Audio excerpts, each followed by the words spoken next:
Hola diseñador, en este Tecnotip te presento cuál es el camino para llegar al final.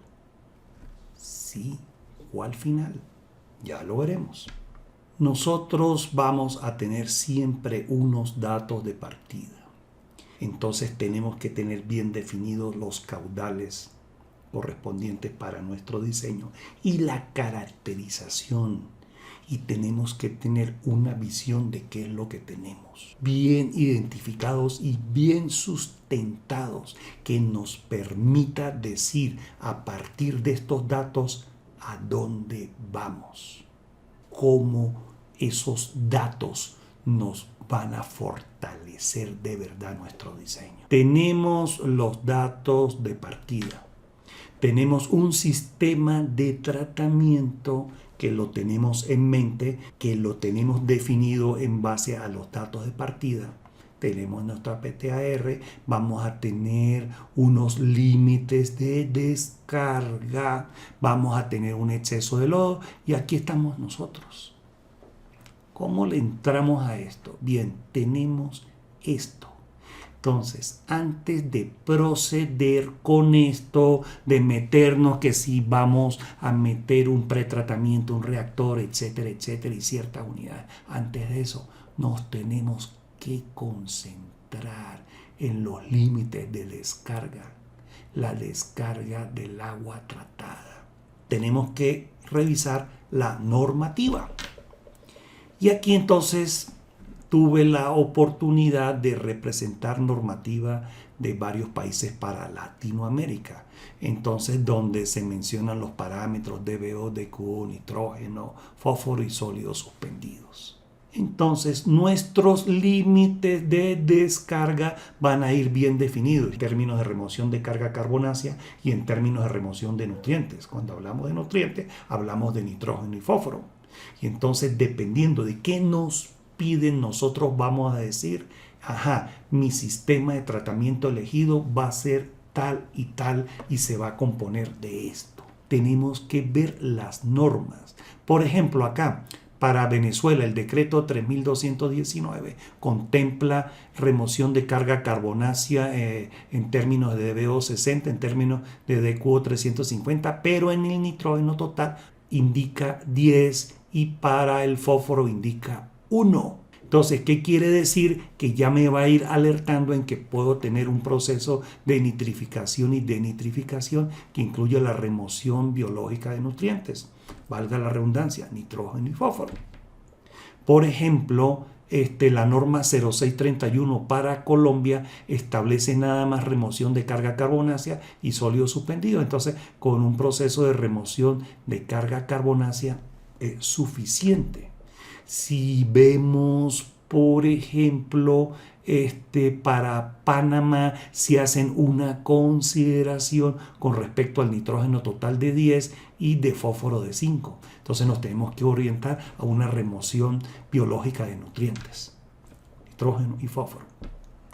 Y en Colombia hay, por ejemplo, unas normativas más exigentes dependiendo para el río Bogotá, que lo clasifican desde 1 hasta clase 5. Si nosotros vemos acá la clase 3, donde para los efectos de los nutrientes son bastante exigentes. Entonces aquí no consideran el nitrógeno total, pero sí consideran el nitrógeno en sus debidas fracciones. Nitrógeno amoniacal 0,3, nitratos 1, nitritos 0,5. Esto sumaría un total de 1.8 miligramos por litro en términos de nitrógeno total. Bien con respecto a la norma, y de un fósforo de 0,1 y de unos sólidos suspendidos de 20. Entonces, aparte de ver lo que es la norma como tal, ya nos va a decir, ok, este va a ser mi proceso. Hay otras cosas más que tenemos que tomar en cuenta y se relacionan con la norma y se los voy a dejar para más adelante. Pues bien, aquí estamos nosotros, ya sabemos cuáles son los límites de descarga y qué tipo de proceso vamos a considerar y le damos el visto bueno. Sigamos. Entonces, Breve historia. 106 años de lodos activados. Y podemos ver que los diferentes procesos involucrados, ya sean tipificados en norma o por la literatura, podemos ir desde un proceso convencional, atravesamos a través de un proceso de aireación extendida, zanja de oxidación, reactores SBR y pare de contar. Y hay una cosa, que el sistema de lodos activados sigue y se mantiene y se sigue usando hoy por hoy. Entonces, cuando nosotros vemos el sistema de los activados, nos hacemos el esquema del reactor y empezamos a meter ciertos factores de operación para diseñar, palabras más, palabras menos, y nosotros ya estamos bien fortalecidos con eso. Entonces calculamos los requerimientos de oxígeno, pero quiero ser bastante determinante y presentarles estos esquemitas. Esta es una referencia de la EPA que se publicó en el año 93 y que es un manual de nitrógeno, y esta es otra referencia que publicó la International Water Association, donde hacen una reflexión muy interesante que les quiero presentar. Bien, veamos. En esa publicación se presenta lo que es la producción de biomasa con respecto al DQO removido o el DBO removido. Entonces se presenta la curva clásica del DBO versus el tiempo de retención biológica. Lo importante que se representa acá es, vean esto con bastante detalle. El tiempo de retención biológico entre 3 y 7 días se especifica que el grado de nitrificación se puede dar, pero a partir de 7 días se garantiza de que el proceso de nitrificación se da. Ojo con eso, se da. Y aquí se presenta esta otra gráfica donde se presenta la concentración de amonía versus la edad del lodo. Y se representa aquí que a partir de 6 días se ve que la concentración de amonía en el efluente está en el orden de 1 miligramo por litro o menor, pero lo que les quiero representar aquí, que de verdad lo consideren ustedes para sus diseños, es de una edad de lodo de tiempo de retención biológico de 8 días. Esta línea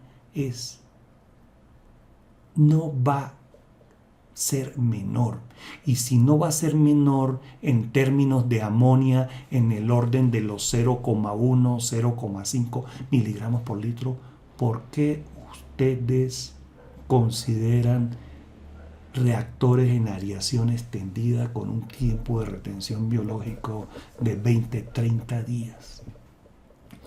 ¿Cuál es la reflexión de esto? Acuérdense que hay un CAPEX. El CAPEX es el grado de inversión que va a costar ese sistema de tratamiento. Mientras que el tiempo de retención biológico es más alto, mi reactor es mucho más grande. Entonces hay que tener consideraciones en cuanto a la producción de lodo, hay que analizar todos esos costos desde el punto de vista de OPEX. La reflexión que les traigo hoy como parte de lo que estamos cubriendo es el proceso de nitrificación, que en un momento dado para su proceso ustedes pueden denitrificar porque les pueden pedir un nitrógeno menor de 10, como lo estuvimos viendo en las normas. Pues bien, cuando ustedes elijan de que van a utilizar un proceso de nitrificación de acuerdo a la norma que les piden, sean cuidadosos. Piensen en un momento dado quién va a pagar las cuentas. Los contribuyentes. A la final, los contribuyentes. ¿Quién va a pagar por ese CAPEX? ¿Quién va a pagar por ese OPEX? Alguien tiene que pagar eso. Entonces, por otro lado, cuando ustedes vayan a hacer un proceso y la norma tan exigente donde ustedes puedan incurrir en un proceso de remoción de carga carbonácea tan solo, tengan una consideración presente para que ustedes hagan el switch y los cambios correspondientes. Esa consideración de carga carbonácea, esa exigencia, esa normativa como tal, no va a estar para siempre, forever and ever. La tendencia desde las décadas de los 90 es remoción de nutrientes. Probablemente esa remoción de nutrientes no nos ha llegado todavía, pero de un momento a otro no trata en aparecer en norma. Entonces, hagan la consideración en sus diseños para que ese cambio que va a ser gradual se haga en un tiempo considerable, porque ustedes ya hicieron unas consideraciones en su diseño para en un momento dado hacerle un switch a ese reactor y pasarlo de remoción de carga carbonácea a nitrificación y denitrificación. Piensen en la viabilidad de este concepto que les estoy presentando. Les reitero, tarde o temprano, esa normativa, esa resolución de remover carga carbonácea va a pasar a remoción de nutrientes, nitrógeno y fósforo. Entonces, ¿qué tenemos nosotros? Ya sabemos qué entra, ya sabemos qué sale, ya estamos de acuerdo con nuestra normativa y hacemos nuestro diseño correspondiente donde calculamos el exceso de sólidos que va a tener nuestro proceso y vamos a hacer las consideraciones de diseño del reactor, sedimentador y otras unidades de pretratamiento que nos están mostrando aquí. Pero eso sí, los invito a que miren de esta publicación que se presentó en la web en el año 2007. Miren qué se está haciendo en el entorno. Eso significa benchmarking. Benchmarking es qué es lo que está haciendo el vecino y qué es lo que yo puedo hacer. ¿Cuáles son los procesos que se están implementando y cuál es la calidad de agua que ustedes pueden esperar? Y aquí ponen los procesos correspondientes. Por ejemplo, aquí el A2O2, que es un proceso anaeróbico, anóxico, aeróbico, que sirve para remover fósforo hasta niveles por debajo de 1 miligramo por litro. Procesos tales como SBR, que ya se empiezan a ver en nuestros países. Es importante que vean qué se está haciendo cuando las normas son exigentes en cuanto al nitrógeno y fósforo. ¿Se acuerdan cuando estuvimos viendo las normas de Colombia, si no me equivoco, la clasificación grado 3 que pedían de fósforo 0.1? Entonces tenemos que empezar a ver qué está haciendo el vecino.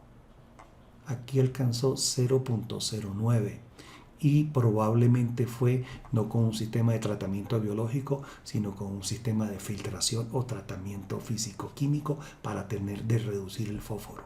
Entonces no necesariamente son procesos netamente biológicos, sino probablemente dependiendo del grado de exigencia, usted va a tener que complementar esa vía para donde usted va con un tratamiento físico-químico o un tratamiento de filtración como un tratamiento terciario. ¿Qué tal? Interesante. Está atento a tu correo electrónico que pronto te compartiré más tips de diseño. Haz clic abajo para obtener el descargable de esta presentación. Mi propósito es ayudarte a convertirte en un experto LAM.